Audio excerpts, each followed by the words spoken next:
121, 122। देख रहे हो तो आप कितना डेंजरस सिचुएशन में मैं टॉप स्पीड नाप रहा था। यामाहा MT-15 सियान स्टॉर्म 2.0। भाई आप जानते हो कि मेरे पास ऑलरेडी यामाहा MT-15 सियान स्टॉर्म जो डिलक्स 1 था वो मॉडल था, जिसको मैंने लगभग 32,000 किलोमीटर चलाया। उसके बाद मैंने ब्लैक MT-15 ली जो 3,000 किलोमीटर चलाकर मैंने उसको बेच दिया। तो ऑलमोस्ट 35,000 किलोमीटर चलाया है। और कहां कहां घुमा हूं, भूटान गया हूं, नेपाल गया हूं, कलकत्ता गया हूं, दिल्ली गया हूं, ठीक है, ये सारी जगह इस बाइक से गया हूं मैं। तो आज मैं इसका ऑल ओवर रिव्यू करने वाला हूं। रिव्यू किस तरह का होगा ये बता दे रहा हूं। फर्स्ट ऑफ ऑल ये ट्रैक देख लो, ये ट्रैक से आप शायद वाकिफ होगे, मेरे हर वीडियो में ट्रैक आता है। ये है लगभग 1.5 किलोमीटर का ये ट्रैक, और इसमें मैं नापने वाला हूं 2025 मॉडल में MT-15 का टॉप स्पीड। देखो ये नया स्विच वगैरह लगा ना, तो ये 2025 मॉडल है। क्या कुछ मिलता है सबसे पहले ये जान लीजिए। ये जो बाइक है इसका ऑन रोड जो प्राइस होने वाला है डाल्टनगंज झारखंड में 2,15,000 रुपए होने वाला, ठीक है।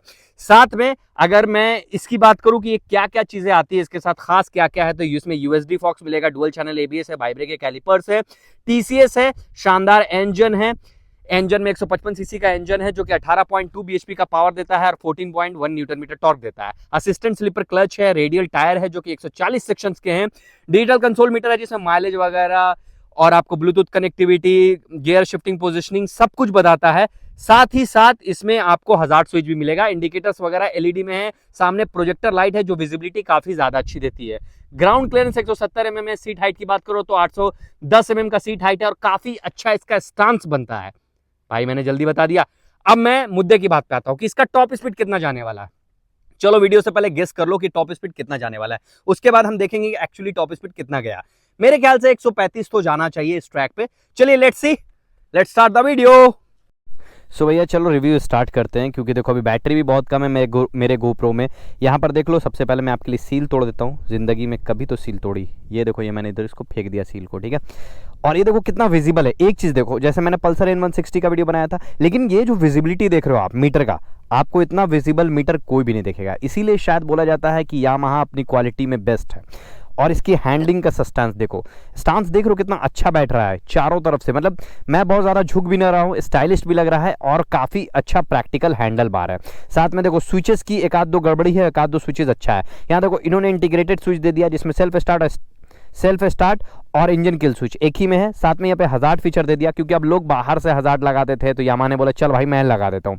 साथ में यहाँ पे हॉर्न ऊपर दिया है और इंडिकेटर वाला नीचे दिया। इससे ना थोड़ा सा स्टैंस आपका बिगड़ेगा इस चीज़ से, पता नहीं क्या लॉजिक है इसके पीछे भाई। चलो तो भाई भरी दोपहरी में, और अगर मैं इस एक्सपेरिमेंट के दौरान नहीं बचा तो भाई मेरे लिए एक सैल्यूट लिख देना, और अगर मैं बच गया तो फिर लगातार ऐसी वीडियो देखते रहना आप, ठीक है। स्टार्ट करूँ क्या? सामने से एक गाड़ी आ रही, बस उसका वेट कर लेता हूँ, है ना। तो चलो भैया अपना टॉप स्पीड स्टार्ट करते हैं। सबसे पहले इसमें 0 to 100, 0 to 120, 0 to 60 और जो टॉप स्पीड है वो तो नापेंगे ही, साथ में ये देखेंगे कि गियर शिफ्टिंग वाइज कितना किलोमीटर चल रहा है, मतलब कितने गियर में कितना स्पीड चल रहा है, ठीक है। चलो स्टार्ट करते हैं भाई वीडियो। चलो भाई असिस्टेंट स्लीपर क्लच है तो गियर भी जल्दी जल्दी शिफ्ट होगा, है ना। 1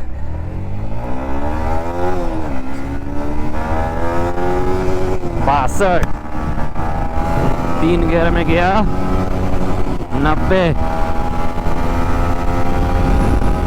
106,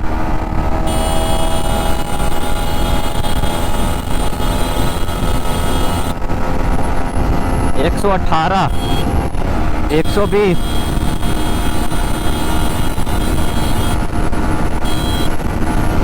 121, 122, 123, 124, 25, 26, 27, 28, 29, 30। वाह वाह भैया वाह, 130 टच कर गया। सेम आपको पल्सर N160 कितना भाग रहा है भाई, सेम पल्सर N160 कितना भाग रहा है। और ट्रैक ज़्यादा बड़ा नहीं था, ये ऑलमोस्ट ट्रैक है 2 किलोमीटर के लगभग का। मैं सोचता था 1.5 का है, लेकिन 2 किलोमीटर के लगभग का ट्रैक है। लेकिन क्या शानदार तरीके से भागा ना, मतलब ये तो है कि भाई अगर इसको ट्रैक और मिल गया तो 135 टच करेगा। बट जो लोग बोलते हैं MT-15 140 145 जाती है, तो भाई मैं नहीं मानता इस इंजन के साथ 140-45 जाएगी। मे भी हो सकता है BS4 वर्जन या BS3 वर्जन के साथ इतना स्पीड जाती हो। बट मीटर कंसोल काफ़ी स्मूथ है, काफ़ी प्यारा है, काफ़ी विजिबल है। साथ में जो गियर शिफ्टिंग है इसकी बहुत स्मूथ है, गियर आराम से शिफ्ट हो रहा है। इसकी हैंडलिंग की बात कर लो तो भाई 4 चांद लगा दिया इसने। देख रहे हो तो आप कितना डेंजरस सिचुएशन में मैं टॉप स्पीड नाप रहा था कि लोग आ रहे थे उधर से गाड़ियां लेकर, फिर भी डर क्यों नहीं था, क्योंकि इसकी हैंडलिंग इतना ज़बरदस्त है। साथ में जो रोड पे ग्रिप था, इसके रेडियल टायर थे 140 सेक्शन के बड़े रेडियल टायर थे, तो वो भी काफ़ी ज़्यादा अच्छे रहे। लेकिन एक चीज़ मैं बोलूँगा कि ये अब तक 130 जो टच की 135 भी टच कर सकती थी, लेकिन मैं बता रहा हूँ क्यों नहीं टच किया। सबसे पहला रीज़न, ये विंड के अगेंस्ट चल रहा था मैं। हवा आप देख रहे होगे, हवा का फ्लो बहुत तेज़ था, इस वजह से शायद नहीं हुआ, टॉप स्पीड नहीं नाप पाया मैं। इससे ज़्यादा भी टॉप स्पीड इसका हो सकता था। लेकिन मैं बोलूँगा कि देखो, टॉप स्पीड मान लीजिए कि 140 है एग्जाम्पल, लेकिन अगर वो 10 मिनट में हम टॉप स्पीड नाप रहे हैं तो उसका कोई फ़ायदा नहीं है। यही वजह है कि अब देख लो, इसका माइलेज भी चेक कर लेता हूँ मैं। टॉप स्पीड नापने के दौरान माइलेज क्या है, 40 किलोमीटर का, 40 का माइलेज दिया, समझ रहे हो। 40 का माइलेज आपको ये गाड़ी दी है टॉप स्पीड नापने में। तो भाई एक बात मैं बोलूँगा कि देखो, भले पल्सर N160 का इससे पहले वाला वीडियो आपने देखा होगा, नहीं देखा हो तो जाके चैनल पर भी पल्सर N160 का माइलेज वाला वीडियो देख लेना। भले आपने वो देखा होगा कि वो 130 गई, ठीक है। मैं मानता हूँ कि वो गाड़ी बहुत एफर्टलेसली गई। मुझे इससे ज़्यादा उसका 130 भागना आसान लगा, सच बता रहा हूँ मैं, क्योंकि वो वेटेड है, गाड़ी थोड़ा सा वजनदार है। ये हल्की गाड़ी है, लेकिन इसमें एक आपको प्लस पॉइंट है, ठीक है, जो उसमें आपको वो प्लस पॉइंट नहीं मिलेगा। देखो, भले प्राइस आपको 50 से 60 हज़ार रुपये ज़्यादा देना पड़ रहा है, लेकिन इसमें प्लस पॉइंट क्या क्या है वो बता देता हूँ। सबसे फर्स्ट ऑफ ऑल जो पहला पॉइंट है, इसका गियर शिफ्टिंग स्मूथ है। दूसरा, माइलेज इसका प्यारा है। तीसरा, इसका जो कंसोल मीटर काफ़ी विजिबल है। चौथा, इसमें आपको ब्रेकिंग उससे ज़्यादा बेटर मिलता है। इसमें टायर उससे ज़्यादा बेटर मिलता है। स्टैंड से बैठने का उससे ज़्यादा बेटर है। बैठने की जो पोजिशनिंग है, सीट कम्फर्ट है, ये उससे ज़्यादा बेटर है। बट एक क्वालिटी होता है, जो इंजन का बंधाई होता है, वो इससे ज़्यादा, ये इसका ज़्यादा बेटर है, ठीक है। तो ये मैं बोलूँगा कि वो जो गाड़ी है वो वर्थ ऑफ मनी है मिडिल क्लास के लिए। अगर आपके पास बहुत ज़्यादा पैसा नहीं, 70,000 एक्स्ट्रा नहीं लगा सकते, तो आप गो फॉर इट। MT-15 के लिए आप जा सकते हो, आराम से MT-15 को ले सकते हो। बाकी इसमें अभी मैं बोलूँगा कि 2025 मॉडल, मतलब 2025 में MT-15 लेना वर्थ है कि नहीं।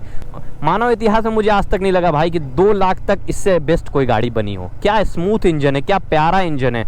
देखो, एक चीज़ मैं बता रहा हूँ, RS200 का उस दिन माइलेज टेस्ट कर रहा था मैं, ठीक है। तो क्या हुआ कि मैंने उसको बहुत 2-3 बार माइलेज टेस्ट कर लिया ना, तो भाई उसका इंजन गर्म होकर बंद नहीं, चालू नहीं हो रहा, हीट ही हो गया इतना। लेकिन इसमें कोई हीट नहीं हुआ अभी तक, मान लीजिए रेडिएटर फैन भी नहीं चला है।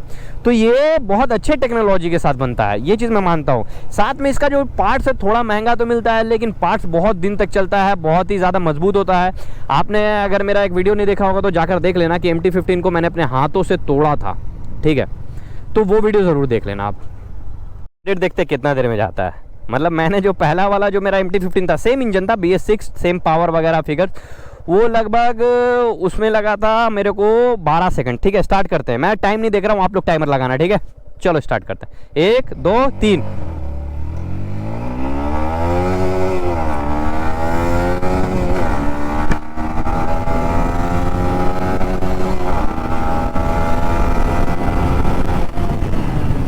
वाव, क्या ब्रेकिंग है भाई, क्या ब्रेकिंग है। देखो, ये जो कॉन्फिडेंस है ना कि आपने 0 to 100 किया 12-13 सेकंड, मान लीजिए 12 सेकंड लगा होगा, और उसके बाद फट से रोक दिया आपने। आप ये दोनों चीज़ को काउंट करके मुझे कमेंट बॉक्स में बताओ कि मैंने 0 to 100 कितना देर में पहुंचाया और रोका कितनी देर में। ये कमेंट बॉक्स में प्लीज़ मुझे बता दो। इसके अलावा जो ये कॉन्फिडेंस था मुझे रोकने का, डुअल चैनल ABS, TCS, हल्का वजन, बेहतर गाड़ी, बेहतर हैंडलिंग, इसकी वजह से था, जो कि मुझे पल्सर N160 में नहीं दिखा। मैं सच बता रहा हूँ। देखो, एक चीज़ मैंने तारीफ किया पल्सर N160 का कि जो टॉप स्पीड 130 वो भागा और 130 ये भागा, तो उसमें ज़्यादा मेरे को आसान पड़ा, इसमें थोड़ा सा स्ट्रगल पड़ा, ये चीज़ मैं मानता हूँ। लेकिन जो अभी मैंने 0 to 100 किया और 100 से रोका गाड़ी को, वो इसने बेटर किया। 0 to 100 ये बेटर गई और 100 to 0 ये बेटर हुई, मैं ये मानता हूँ मेरे हिसाब से। बाकी आप अपना कमेंट बॉक्स में लिख देना टाइमिंग वगैरह, वो मैंने चेक करने जा रहा हूँ। सच में भाई ये गाड़ी प्यार है यार, प्यार है कसम से यार। वाह, मैं तुम्हारे ही दम से जिंदा हूँ, मर ही जाऊँ जो तुमसे फुर्सत हो। किस लिए देखती हो आईना, तुम तो खुद से भी खूबसूरत हो। दास्तां ख़त्म होने वाली है, तुम मेरी आखिरी मोहब्बत हो। तो MT-15 के लिए चंद लाइन था मेरा, और MT-15 सच में मेरी आखिरी मोहब्बत है गाड़ियों के मामले में। अब मैंने कभी Z900 या कावासाकी 10 ले लिया या फिर MT-10 लिया या कोई बड़ी गाड़ी ली तो प्यार बदल जाए, लेकिन इसके लिए जो प्यार है वो भाई कभी चेंज नहीं हो सकता। इसका अलग प्लेस है मेरे दिल में, समझ रहे हो ना। अब बात प्यार की हो गई तो एक तो टिप्स दे ही दूँ। देखो एक और चीज़, जैसे ये रोड पे चल रहा हूँ मैं, जो ये कॉन्फिडेंस दे रही है हाथ छोड़ के चलाने वाला, वो पल्सर N160 नहीं दे पा रही थी। रीज़न TCS है भाई, देख रहे हो ऐसे चला ले रहा हूँ। ब्रेक मुझे पता है ब्रेक लग जाना है, नहीं समझ रहे हो बात, मुझे पता है ब्रेक लग जाना है। और देखो ये जो ऊबड़ खाबड़ रोड है, देखो इस जगह पे देखो ऊबड़ खाबड़ रोड आपको दिख रहा होगा, दिख रहा है ना ऊबड़ खाबड़, मेरे को घंटा फ़र्क नहीं पड़ रहा है इससे। यही पल्सर N160 RS200 ये सब लेके आऊँगा, इसमें मुझसे फ़र्क पड़ेगा, मुझे फ़र्क पड़ेगा उससे। क्यों? देखो नीचे उतार रहा हूँ कोई फ़र्क नहीं भाई, मैं बिल्कुल भी घबरा नहीं रहा हूँ। देखो ना हाथ छोड़ के चला रहा हूँ, क्योंकि मुझे पता है ये गाड़ी इतनी काबिल है कि कर लेगी वो काम, समझ रहे हो। देखो ये ऊंचा नीचा जो गड्ढा वड्ढा हो रहा है ज़रा भी नहीं पता चलता। रीज़न क्योंकि भाई इसमें USD दिया है और बढ़िया क्वालिटी का USD दिया है, साथ में इसका ब्रेकिंग लाजवाब है, हैंडलिंग लाजवाब है। मेरे को घंटा नहीं फ़र्क पड़ रहा है इस गाड़ी से, सच बता रहा हूँ मैं, जैसे भी चला सकता हूँ। ज़रा सा भी जैसे नहीं होता हिल रहा हो गाड़ी, कुछ नहीं भाई, कुछ नहीं, टाइट है मामला। अब देखो आगे एक JCB की खुदाई चल रही है, देख रहे हो ना। इंडियन लोग दो ही काम करता है, या तो खुदाई या तो खुदाई। चलो भाई अभी मैं कुछ टिप्स देता हूँ आपको, रिलेशनशिप टिप्स दे देता हूँ। MT-15 और रिलेशनशिप टिप्स ना हो तो मज़ा भी नहीं आता। देखो जैसे कि मैं देखता हूँ लड़कों को कि वो बहुत ज़्यादा एक्सपेक्टेशन रखते हैं औरतों से, लड़कियों से, कि मेरे लिए ये क्यों नहीं किया, परिवार क्यों नहीं छोड़ा, और मेरे लिए मतलब अगर तुम बराबरी का हक चाहती हो तो कमा क्यों नहीं रही हो, ठीक है, आपने मेरे लिए एफर्ट्स क्यों नहीं किए, आपने अपने पापा से लड़ाई क्यों नहीं की, मेरे से शादी क्यों नहीं की। अब मैं बता रहा हूँ ये एक्सपेक्टेशन छोड़ दो और क्या रखो, मैं ये बताने वाला हूँ। एक्सपेक्टेशन छोड़ के क्या रखना है, क्या करना है तुम्हें, बेस्ट उपाय। देखो एक एग्जांपल बता रहा हूँ, पहलगाम अटैक तुमने सुना होगा, अभी बहुत दुखित समाचार था। जिन्होंने भी किया मेरा उनके लिए शेम है भाई, उनको कड़ी से कड़ी सज़ा मिलनी चाहिए। लेकिन इससे हमें सीख क्या मिलता है, ठीक है। देखो अब ध्यान से, रिलेशनशिप टिप्स बता रहा हूँ मैं, कि उसमें एक भी औरत नहीं मरी, सब मर्द मरा, सब मर्द। और ये देखो कि सब मर्द में से मोस्टली लोग मैरिड थे और अपनी बीवी के सामने मारे गए। सोचो वो अपने मर्द को नहीं बचा सकी। जब बोला गया कि औरत और मर्द अलग हो तो औरत और मर्द सच में अलग हो गए। उनको गोली मार दिया गया उनके पत्नी के सामने, और उनकी पत्नी उनके लिए गोली नहीं खाई। उनको नहीं बोली कि पहले मुझे मारो मेरे पति को छोड़ दो, नहीं ना बोली। और वो वापस आ गई, उनको सहानुभूति मिल रहा है, उनको अवार्ड्स मिल रहे हैं, उनको पैसा मिल रहा है सरकार की तरफ से। लेकिन अगर सोचो यहाँ पे जस्ट रिवर्स होता, तो अगर रिवर्स होता, मान लीजिए औरतों को एक साइड करके गोली मार देता, तो हम लोग थू नहीं करते उस मर्द पे कि भाई कैसा मर्द है भाई। हम लोग कभी ऐसा होने देते, एक मर्द कभी होने देता कि उसकी बीवी को सामने गोली मार दो, अबे सीना पे गोली खा जाते हैं हम लोग। तो यही फर्क है मर्द और औरत में। तुम उससे एक्सपेक्टेशन नहीं रख सकते हो कि मुझे क्यों नहीं बचाया, एंड ऑल, तुम क्यों नहीं आए, मतलब तुमने अपनी पति को क्यों नहीं बचाया। भाई उससे नहीं एक्सपेक्टेशन रखते हैं। तो आप भी किसी भी औरत से इतना वफा का उम्मीद मत रखो भाई, वो तो कब्रिस्तान तक भी तुम्हें छोड़ने नहीं जाती। बस बेस्ट क्या है मैं बता देता हूँ, उनसे मोहब्बत करो, ठीक है, मोहब्बत करो, एक्सपेक्टेशन मत करो। उनको प्यार करो, उनसे प्यार लो, उनसे काम करवाओ, उनसे काम लो, और बस यही रिश्ता है। तुम उससे एक्सपेक्टेशन नहीं रख सकते। जैसे हमारी माँ हमारे लिए कैसे करती है बिना एक्सपेक्टेशन, बस वैसे ही रखना है। That's it from my and, thank you so much. Tips को कोई नेगेटिव नहीं लेगा, ये सिर्फ एक रिलेशनशिप एडवाइस था, इससे कोई धर्म उरम का मतलब नहीं है। Thank you so much guys, have a nice day ahead.